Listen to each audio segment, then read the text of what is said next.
Salut tout le monde, ici Adrian Mercier. Bienvenue sur ma chaîne, dédiée à notre belle planète et aux enjeux de l'écologie. Si vous voulez en apprendre plus sur comment protéger notre environnement et adopter des gestes éco-responsables, pensez à vous abonner pour rester informé. Prêts à explorer ensemble? C'est parti. Bonjour à tous et bienvenue sur ma chaîne. Aujourd'hui, je vais aborder un sujet qui suscite de plus en plus de débats, la joaillerie. Dans cette vidéo, nous allons explorer comment certaines solutions technologiques, censées lutter contre le changement climatique, pourraient en réalité servir les intérêts d'une élite ultra riche. Ces individus, en quête de maintenir leur mode de vie, pourraient nous entraîner dans un mirage qui détournait notre attention des véritables enjeux environnementaux. Restez avec moi pour découvrir les implications de cette approche et pourquoi il est crucial de remettre en question ces solutions. Ces derniers mois, les tenants de la joaillerie ont instillé dans les esprits l'idée que nous pourrions intervenir sur certains systèmes pour sauver notre planète. Autrement qu'en réduisant simplement nos émissions de gaz à effet de serre. À grand renfort de technologie. Ceux qui mettent en garde contre les risques liés à ces interventions sont aujourd'hui attaqués. La glaciologue Heidi Sevestre fait partie de ceux qui prennent le problème très au sérieux. Le rapport publié ce mois de juillet par l'Université de Chicago, États-Unis, Glacial Climate Intervention, à Research Vision, a presque l'erreur de ne pas y toucher. Il évoquait par exemple l'impérieuse nécessité de réduire notre consommation d'énergies fossiles et préconise des recherches pour déterminer si des interventions peuvent être viables. Mais comme le loup du petit chaperon rouge avait pris l'aspect de sa gentille grand-mère, ce rapport pourrait bien ne pas montrer tout ce que la joaillerie a à cacher. Heidi Sevestre partage avec nous son expérience à ce sujet. Comment expliquez-vous qu'il soit autant question de joaillerie depuis quelques semaines, quelques mois? Heidi Sevestre, lorsque la communauté de la joaillerie commence à se constituer, nous n'y avons pas prêté attention. Mais eux, ils ont travaillé. Sans jamais lâcher. Ils disposent maintenant de financements quasi illimités et de fait, d'un pouvoir de lobbying politique immense. Leur puissance médiatique est aussi importante. Pour s'en assurer, ils s'entourent des meilleurs communicants lobbyistes de la planète. Aujourd'hui, il y a de gros intérêts derrière la joaillerie et il faut prendre tout ça très au sérieux. Nous préparons une réponse forte au rapport publié cet été. Avez-vous eu l'occasion d'échanger avec des tenants de la joaillerie? Heidi Sevestre, j'ai récemment rencontré les responsables de Arctic Reflection. L'idée de cette start-up néerlandaise, c'est de disperser des dizaines de milliers de pompes sur la glace pour pomper l'eau de l'océan Arctique et la pulvériser sur la banquise. Objectif, épaissir et blanchir la glace pour qu'elle renvoie plus efficacement les rayons du soleil vers l'espace. Ces gens ne sont pas de mauvaises personnes. Mais ce sont des développeurs de produits. Leur travail, c'est d'innover puis de vendre. Ils pensent faire le bien. Ils pensent même donner de l'espoir. Mais ils ne pensent pas à toutes les conséquences. Sur les narvals qui entendent à 40 km et qui seront sans doute perturbés par le bruit de toutes ces pompes. Ils ne pensent pas non plus à certaines questions logistiques. Et la question de l'énergie utilisée est centrale. Pour alimenter leurs pompes, pour l'instant, ce sera avec des énergies fossiles. On apportera de la pollution au cœur de la banquise. On marche sur la tête. Des questions logistiques. Pourtant, le grand argument des tenants de la joaillerie, c'est le gain de temps pour les humains face au changement climatique. Heidi Sevestre, tout à fait.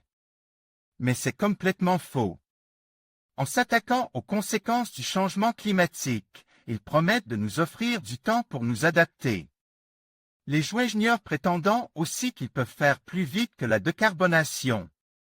Pourtant, n'importe quel scientifique sait qu'organiser une campagne pour aller forer Antarctique, obtenir une autorisation.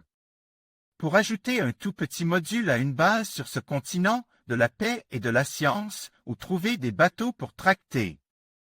Des installations jusque dans cette région hostile demandent des décennies de travail. La décarbonation, elle, pourrait avoir des effets rapides. Pendant la crise du Covid, nous avons observé que certains glaciers retrouvaient des forces. La pollution avait diminué, moins souillés par le noir de carbone, ils avaient moins absorbé la chaleur du soleil. Nettoyer les sorties de nos usines pourrait donc avoir très rapidement un effet spectaculaire. Il y a donc un réel espoir avec les solutions classiques. Heidi Sevestre, tout à fait. Mais tout le monde n'a pas intérêt à ce que ça se sache.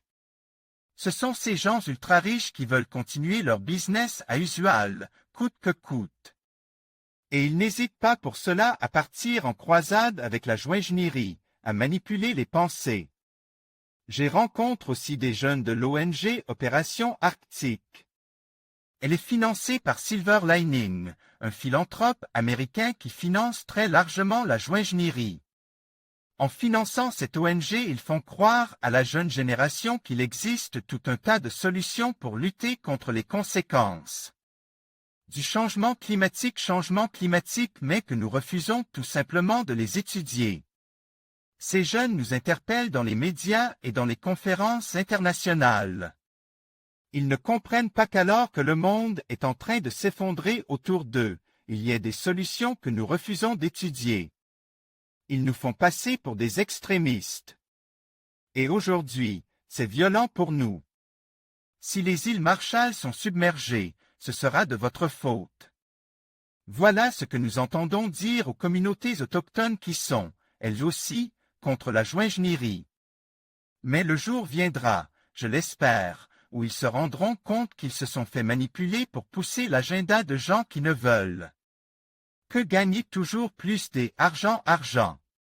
Le malheur, c'est que pour ces jeunes, le contre-coup, l'espoir déçu risque d'être encore plus dur à surmonter. Reste-t-il de l'espoir? Heidi Sevestre, oui, parce que certains pays ont déjà dit non à la joaillerie. La Suède. Le Mexique. Et parce que les peuples autochtones aussi sont lucides à ce sujet. À l'occasion de la COP28, les joingenieurs ont littéralement essayé de vendre leur idée de rideau sous-marin à l'ambassadrice des Palaos. Mais elle a vu clair dans leur jeu. Elle a tenu bon et maintenu son opposition à toute idée de projet de la sorte en Antarctique ou au Groenland. Elle sait que décarboner est de loin la meilleure solution. Parce que les communautés autochtones ont gardé quelque chose qui nous fait cruellement défaut aujourd'hui en la matière.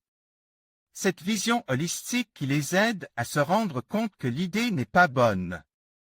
Ils ne croient pas au Père Noël. Une conclusion? Heidi Sevestre, le combat s'annonce difficile. Je veux que l'on comprenne bien que je ne suis pas contre la technologie en général. J'aimerais juste nous éviter de reproduire les erreurs du passé. La joaillerie ne nous fera pas gagner du temps. Elle ne fera que nous détourner du véritable problème, nos émissions de gaz à effet de serre. Nous n'avons pas besoin de plus de temps et d'argent pour le savoir. Nous avons déjà beaucoup de littérature disponible sur la question. Je suis bouleversé de voir l'unité de notre communauté commencer à se fissurer à ce sujet. Je ne jette pas la pierre à ceux de mes confrères qui répondent finalement à l'appel des sirènes de la joaillerie. Ils sont terrifiés par ce qui est en train de se jouer dans les régions polaires et je crois qu'ils cherchent juste très sincèrement des solutions.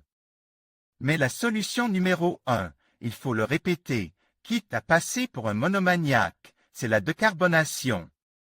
Nous savons que ça fonctionne. Et nous savons le faire. Ça va coûter cher? La joaillerie aussi. Sans doute plus si on y intégrait le coût des conséquences de ces manipulations. Alors que nous avons tout à gagner à décarboner. il faut arrêter de ne voir que les efforts que cela va nous demander. Redéfinir le temps qui passe, notre façon de travailler, nos échanges, les inégalités, la diversité, la santé humaine. Décarboner, ça n'a que de bons côtés. Alors que derrière la joaillerie, il y a des intérêts puissants. Des personnes qui n'ont pas intérêt à ce que les choses changent au bénéfice de tous.